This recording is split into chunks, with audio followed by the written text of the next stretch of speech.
सोचिए, अमेज़न ने एक ऐसी दुकान बनाई जो जादू जैसी थी। कोई कैशियर नहीं, कोई लाइन नहीं।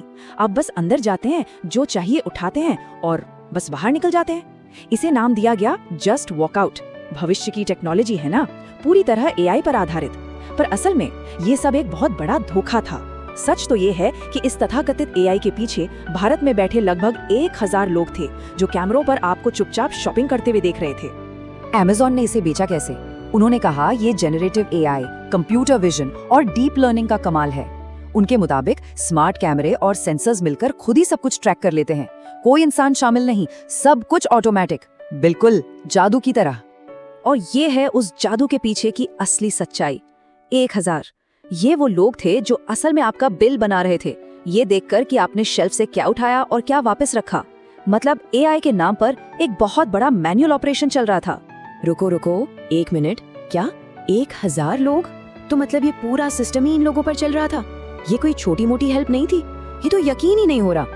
नहीं, ये कोई हेल्प नहीं थी, ये सिस्टम का बेसिस था। दी इन्फॉर्मेशन की 2024 की एक रिपोर्ट से पता चला कि हर 1000 सेल्स में से 700 को प्रोसेस करने के लिए इंसानों को वीडियो देखना पड़ता था। ये कोई छोटी मोटी गड़बड़ी नहीं थी। 70% ट्रांजैक्शंस को इंसानों की जरूरत पड़ रही थी। और बात यहीं खत्म नहीं होती, ये और भी मजेदार है। अमेज़न का अंदरूनी लक्ष्य था कि 5% से भी कम सेल्स में इंसानी दखल की जरूरत पड़े, लेकिन असलियत क्या थी? 70%। मतलब वे अपने लक्ष्य से 14 गुना ज्यादा दूर थे। वाह, क्या कमाल का एआई है। और पता है इसका नतीजा क्या हुआ? कस्टमर्स को अपनी रसीद के लिए घंटों, जी हाँ घंटों इंतजार करना पड़ता था। इसे कहते हैं घोस्ट वर्क, मतलब वो अदृश्य इंसानी मेहनत जो ऑटोमेटिक सिस्टम के पीछे छिपी होती है। अगर एआई सच में काम कर रहा होता तो रसीद तो तुरंत मिलती, लेकिन घंटों की देरी सिर्फ इसलिए थी क्योंकि कोई कर्मचारी आपकी शॉपिंग की वीडियो देखकर आपका बिल तैयार कर रहा था।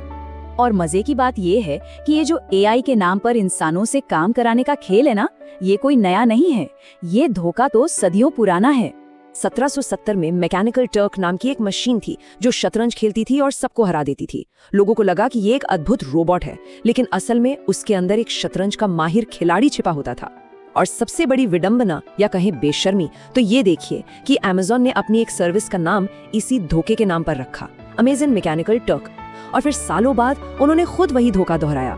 तो सीधी सी बात है, ये कोई डीप लर्निंग का कमाल नहीं था, ये तो सीधा सीधा ग्लोबल वेज आर्बिट्रेज था। मतलब एक देश के सस्ते श्रमिकों से दूसरे देश का काम निकलवाने का एक फैंसी तरीका।